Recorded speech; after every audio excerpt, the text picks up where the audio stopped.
Ah, December na ngayon. Alam ko nakatanggap na kayo ng 13th month o kaya naman bonus para dun sa ilan.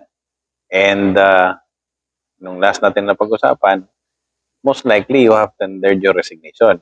Now, the question is, ano naman ang gagawin mo? Yun, doon natapos ang ating discussion.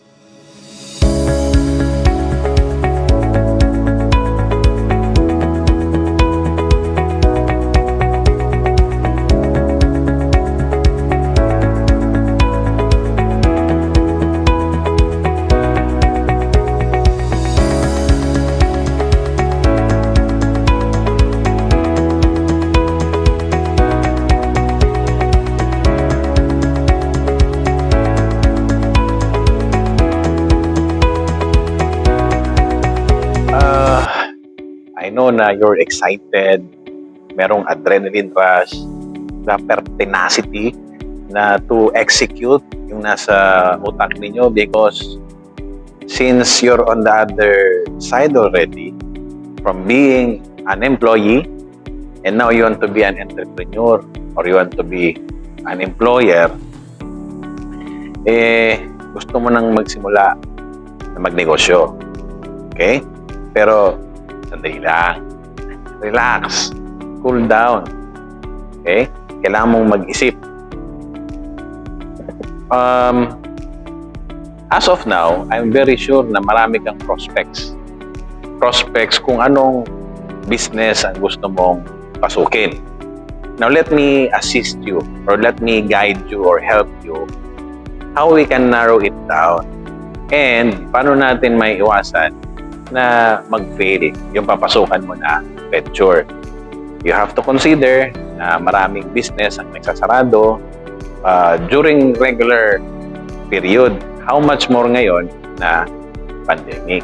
So we do have a list of checklists or mga questions na you have to answer or ask to yourself para makuha natin ano yung perfect na business na pwede mong pasukan.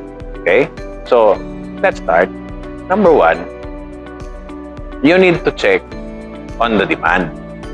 Tignan mo kung out of your prospects, saan doon yung may demand. Okay? Bakit? Kasi pag walang demand, mahihirapan ka na i-introduce yung products, service, or goods mo. Maybe, personally, you think na maganda itong product na to, but what if the market is not yet ready to embrace it? Pangalawa, you have to check anong part na ng cycle yung iyong ino-offer. So, whether it is nasa introduction level, nasa growth, nandun na ba sa maturity, o nandun na ba sa decline? Kasi, kung nasa decline na siya, huwag mo nang simulan because for sure, it will cost you money. Now, since you're looking for demand, also you have to consider meron bang supply, whether ng raw materials, whether ng technology, equipment, o kaya ng skill set. Okay? Kasi baka mamaya, mahirapan ka na i-assemble yun lahat and nagsimula ka na mag-start ng business, so it will not thrive.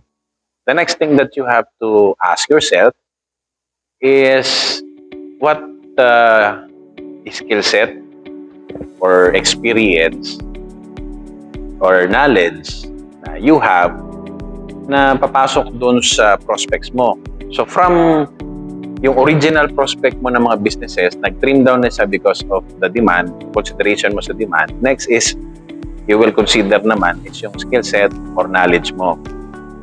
Why? You have to consider it because if you are not familiar dun sa papasukan mo na business, trust me, it will cost you a lot. Earning experience is sometimes expensive. Magastos. One wrong decision, one wrong move might cost you money. Okay? And at the same time, along the way, if you're familiar dun sa pinasukan mo na business, you can reduce the learning process time, learning curve. Okay? So that's why it's important for you to ask yourself whether or not you have the skill set, have the knowledge, the experience for that particular business. Or kung meron kang tao na pwedeng itap para tulungan ka dyan sa business mo.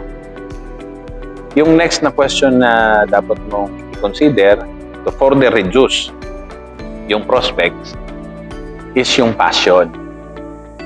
Passionate ka ba dun sa business or sa venture na papasukan mo? Bakit? Kasi when you're handling your own venture or your own enterprise, it is very much different from being an employee. Kasi pag employee ka, on the regular basis, specific yung time in, specific yung time out mo, meron ka pang mga vacation leaves, meron pang mga holidays. But when you're the captain of the ship, yung oras, it will not matter. Kumbaga, you should be available 24/7. Okay? Why? Kasi you'll be covering almost everything. Siguro, dati, kung department, nasa sales department ka lang, nasa accounting, treasury, finance, HR, admin, logistics, operations. But on this particular case, yung concoction ng lahat na yun, you'll be covering it. So, dapat, you should be passionate with yung papasukan mo na business. I always believe na when there is passion in enterprise, it is not a sacrifice, but rather a fulfillment. So, kahit matagal ka dyan, kahit ubusin mo yung oras mo, by the end of the day, you'll be happy because you have achieved your result. So, the next na i-consider mo to further trim down yung mga business opportunities or prospects na pinagpipilian is yung you have to consider the numbers. Remember, palagi ko tong sinasabi sa aking mga kaibigan, sa aking mga tao, na what you cannot measure, you cannot manage. So you have to be particular with the numbers because that will help you make an analysis and make a good action plan and strategy para sa business mo. And at the same time, malalaman mo kung kumikita ka ba o hindi. Kasi sa business, sinasabi nila you have to end. You have to begin with the end in the mind. So, ang ibig sabihin yan, if you have this target, you will start with the target, yung result, yung end result ang gusto mong kunin. So, from there, paatras. Okay? Kunin mo lahat ng mga details para maabot mo yung end result mo. Also, syempre, pag numbers, pag ikaw ang businessman or entrepreneur, you have to consider your cash flows, your balance sheet, your income statements, because that will serve as an information on how your business is performing. So those are the things that you have to consider in selecting or starting your business. So sabihin na lang natin, after all those checklists and consideration, nakapili ka na ng business mo. So what's next? So the next thing that you have to do is to register it. So turuan ko yun, just give you few bits of information. So paano ba gawin yun? So the first thing that you have to do is you go to DTI. Sa DTI, you'll fill up a form and then you'll submit 3 names. Then after that, submit mo sa kanila. Kung wala namang problema at wala kang kaparehas na pangalan, it will be approved. And on regular basis, within few hours, same day, you will have your DTI permit. I think it will just cost few hundreds but less than 1,000. So mura lang, kayang-kaya. And then, After you get your DTI permit, kasi that will serve as your name, business name mo, punta ka naman dun sa business bureau, either municipal business bureau or city business bureau, for you to file for business permit or mayor's permit. Just to give you a tip, na subukan ko to before. When I was starting my small business,